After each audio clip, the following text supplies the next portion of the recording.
which was going to be one of several gardens designed to meet the specific needs of people with Alzheimer's and dementia, to be built in a public park in the city of Portland. And that was really my introduction to that. And I actually got involved in that project not because of any healing garden experience, but because of my knowledge of working with community groups and neighborhood associations in the city of Portland. So I'm going to apologize. I'm going to go through my talk fairly fast, and hopefully we pique your interest. And if you are interested in this subject and want to learn more, in September, I believe it's September 21st, Legacy is having an all-day conference on the issue of healing gardens, and Roger Ulrich is the keynote speaker at that talk in September. So please come out to that. Yeah, and it's on the Legacy website. So healing gardens. Aren't all gardens therapeutic? I get this question a lot.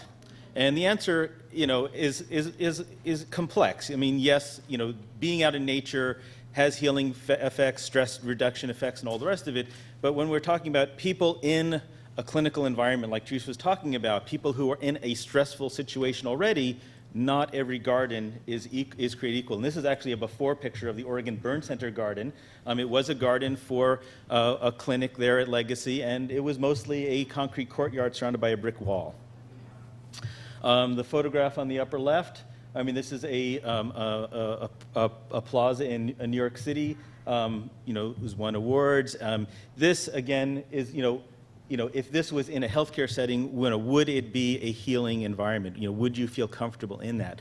My guess is that many people would not, and many people would actually feel this space, if they were confronted with the space, as being disturbing, particularly if they're in a stressful position of dealing with an illness, an injury, etc. Where the garden on the lower right-hand corner, I would think that the majority, if not everyone who is in that space, would get some kind of benefit from being in a space that is a plant-focused, beautiful garden space. And just other examples of that. This, again, a facility at a hospital here in the valley, a beautiful Asian-style garden, but again, narrow walkways, drop-offs, places that are inaccessible to many people, steep gravel walkways. When we did a post-occupancy evaluation of this garden, most of the staff said that they were afraid to even tell patients they could go out there because they felt that the space was dangerous. And they also didn't know how to take a patient out there and use it because they were not involved with the designer in the design of it. And that's really what I'm going to focus on this morning. These are just other examples. This is a roof garden in Washington, D.C. Great, that you got a space that people can go outside. But again, what's the focus of this space? It's hardscape, it's concrete, it's glass. And then the other unfortunate thing about this is if you go out into the space from the hospital, you can't get back in. You have to go all the way around through the parking garage to get back to the front door. So qualities of a therapeutic garden, fairly basic. And really what I want to focus on is, as a designer, what am I looking for? And really the key with these projects, really, more so than any other project that I work in as a landscape architect, is the communication and the interaction and the feedback that I get from the people who are going to be ultimately using the space, the clinical staff, the maintenance staff, the horticultural therapists, the occupational therapists, the physical therapists who are going to use it, the physicians that are going to write the release that allows their patient to go out into the space. If they're not involved in the design process and I'm not able to talk with them, there's a good chance that the space is not going to be successful. I go and look at a lot of healing gardens around the country, and unfortunately, most of them are underutilized, not used, or quite outright, dangerous for their patients of these facilities to go out and use. So the good news is that almost every hospital, clinic, assisted living facility is either in the process of designing one of these, wants to design one of these, wants to build one of these, or has built one. The sad part is that the majority of the ones being built are not as successful as they could be if this interaction and this interdisciplinary team approach that we have used at Legacy was utilized at those facilities. So again, interesting projects, photographs, from Landscape Architecture Magazine, our professional trade organization. Again, these are, spaces that, are contemplative, are modern, are, intriguing to many, but in a healthcare environment, one has to ask yourself, if you put yourself in the position of, a cancer patient, of a stroke patient, of a family member, of someone who was just, badly burned in a car accident, is this the kind of space that would promote healing? The American Horticultural Therapy Association has developed guidelines that really, I mean, if you're going to be doing this kind of work, are really kind of the starting point for understanding what makes a successful healing garden. And there's seven things. There's some overlap between them, but scheduled and program activities is at the top of the list, and it is the one that is really the difference between success and failure. These gardens are meant to be used by the patients, the families, the staff of the facilities. Photograph of the Oregon Burn Center with a horticultural therapist doing an activity in one of the shade structures. Again, we talk about ADA and accessibility issues. These gardens need to go beyond the basic levels of accessibility that we meet just to meet code. But also, in the Burn Center garden, this walkway here, which just is a beautiful part of the garden, this provides physical therapist opportunities of having inclined planes, places to turn around. So again, when they're working with a PT is working with a patient, they can use the garden, use the railings, use the walls, the same way they would in the gymnasium, the physical therapy gymnasium inside the hospital. But here you're out in nature, you're in air, you're surrounded by plants and birds and other things. Well-defined perimeters. Again, the garden should be well understood, and you know where you are in the garden. Plants, again, plants and the profusion of plants, this is really what the healing gardens are all about, is the 4 seasons of nature and the really interesting plant collections. And the gardens, although they are very hardscape intensive because of the need to get patients out there in wheelchairs, sometimes in their beds, the plants still need to maintain the focus. This is a photograph of the Portland Memory Garden. Benign and supportive conditions. Again, this really varies depending on what the needs of the particular garden you're designing. Here at the Burn Center Garden, one of the biggest issues with the burn patients is shade and protection from the sun. Some burn patients, they lose ability to regulate body temperature. They need to stay out of the sun because of issues of their healing. And so shade, both from structures that are immediate, built, the shade structure built from day one, and trees that grow in over time. And that would be different for, let's say, a children's garden or a behavioral health garden. Again, universal design, and then recognizable placemaking, which is the fun part of the design. So just quickly, at Legacy, we use a 3-meeting design process really to kind of put that team together.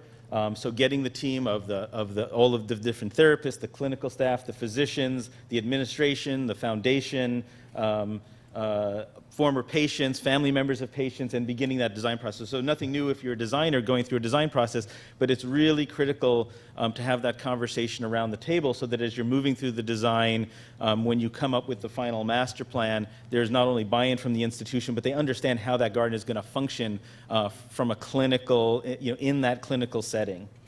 So again, that first meeting, the second meeting where we present kind of conceptual designs for the garden after what we've heard from the first meeting, presenting those to the group, and these are just examples. And then coming to the final master plan. This is the final master plan for the Oregon Burn Center garden. So fairly simple, but again, to stress, what I'm trying to stress here in the design process of these gardens is it's not top-down design. It's not an administrator from a hospital calling me up and say, Brian, we'd like a healing garden. Here's a space, go and design it.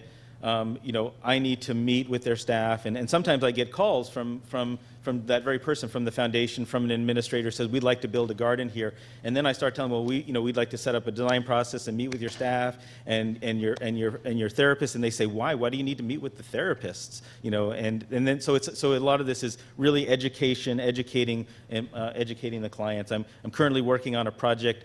Several projects with the U.S. military. We started the process a number of years ago when we first started meeting with some of these fairly high-up generals, colonels, and these are all medical professionals. These are, emergency room doctors, various physicians who have reached a level of general, and they're now at administrative level.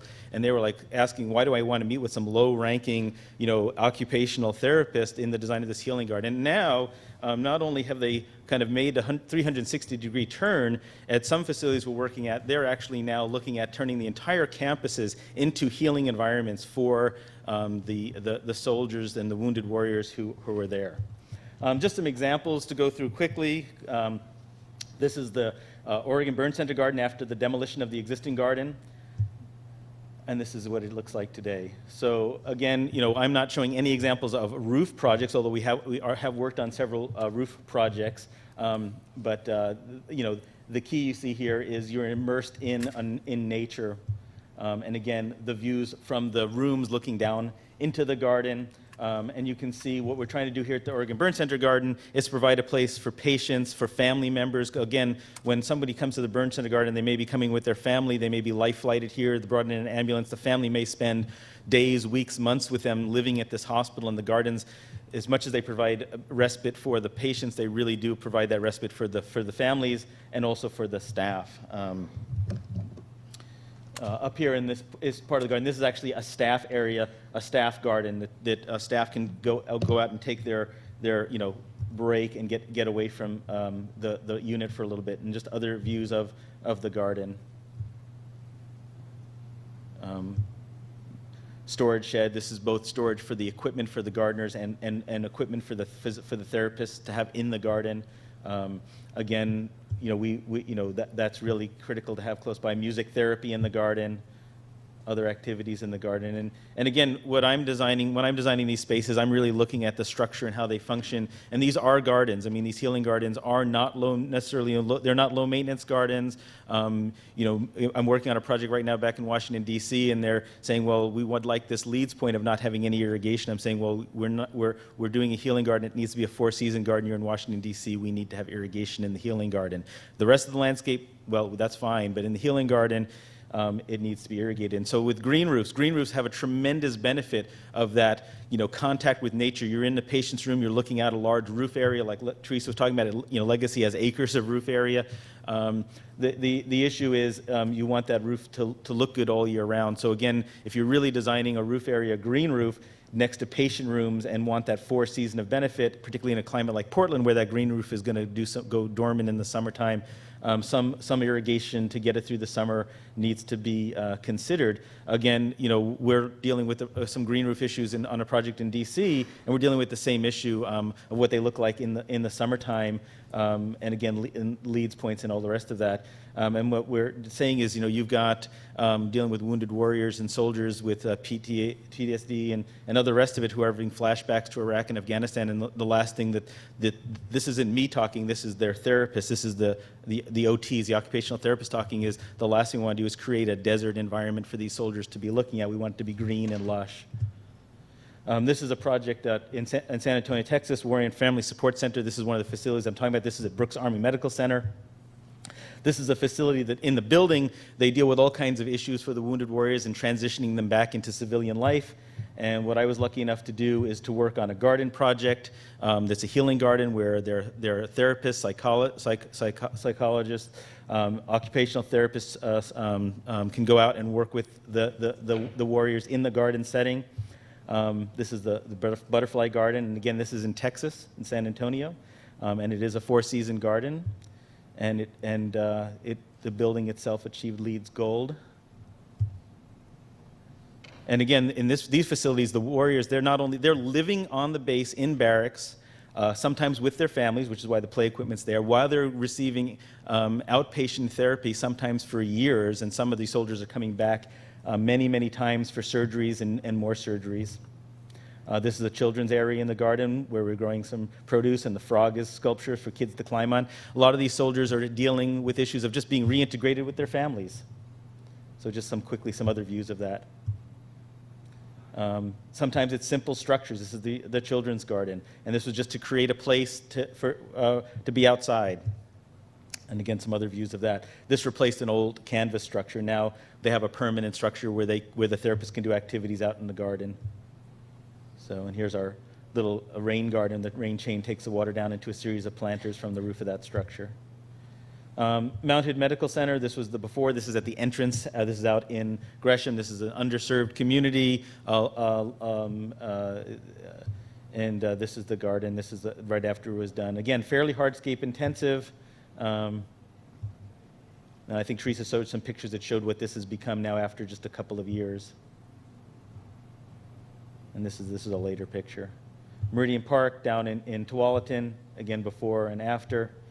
And again, what we're trying to do is just create spaces with as much interest. This is part of the therapy walk where we have ramps and stairs where physical therapists can go out and could go through a whole wide range of movements with the people. And then I'll end with the Oregon Burn Center garden. This is a 10-year-old garden. We're celebrating our 10th anniversary of completion of the garden on June 3rd. It's a Sunday. Anybody who would like to come out, 104th and Powell. And again, this garden was designed for people with dementia and then issues of aging. So the covered structure becomes both a monument and an icon for wherever you are in the garden. You know where the entrance is.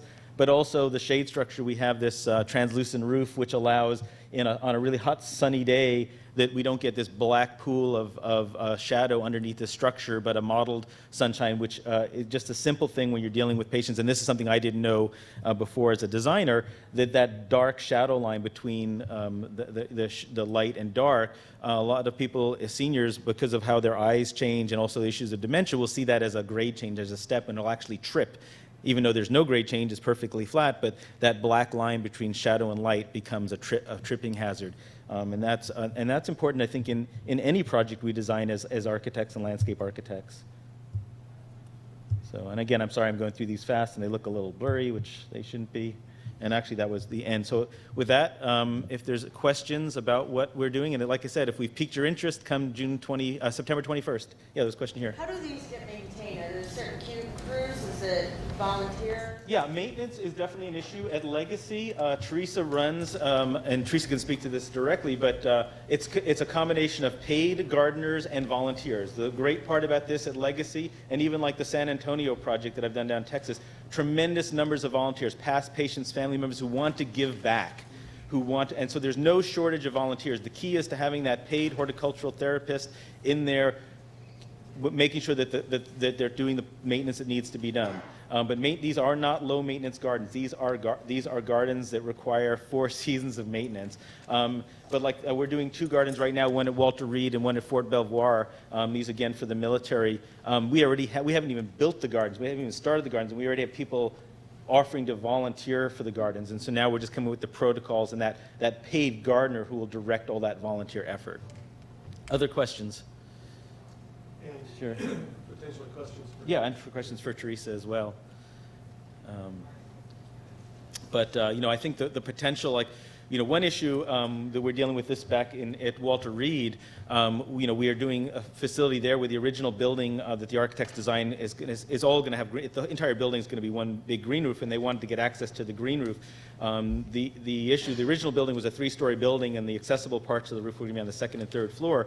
Well, the unfortunate or the sad part at Walter Reed is that the suicide rate is very high amongst these warriors, and the primary means that they've used to commit suicide at Walter Reed has been jumping off buildings, and so there's been a real issue with that. And so unfortunately, dealing with those issues and the design of these roofs has been really a challenge. So in the end, the roof of the building is going to be inaccessible because there was no way to control those issues. And this stemmed out of they designed a behavioral health garden at Walter Reed on the 6th or 7th floor. Beautiful garden. It has some issues, and it actually had, I think, a 12-foot wall around the garden. Unfortunately, it's a beautiful wall, but it was quite. It was all horizontal wood boards, and it's quite climbable. And many of the inpatient behavioral health patients that are in this garden, they're special forces. These are guys that can climb vertical walls. They're trained to get in and out of anything. So unfortunately, the garden the people who was designed for can't use the garden. So again, these are issues, when we're dealing with roofs and getting people outside. And so that's a challenge to us as designers as to how to deal with those kinds of issues. And then, just try to make it, again, when we're working in urban centers, I think that right now we have 4 projects that are roof gardens in healing environments. So the roofs are where they are, where the action's at, particularly when you're in urban settings like Washington, D.C., Chicago, Portland, New York City. So, Okay, great. thank you very much.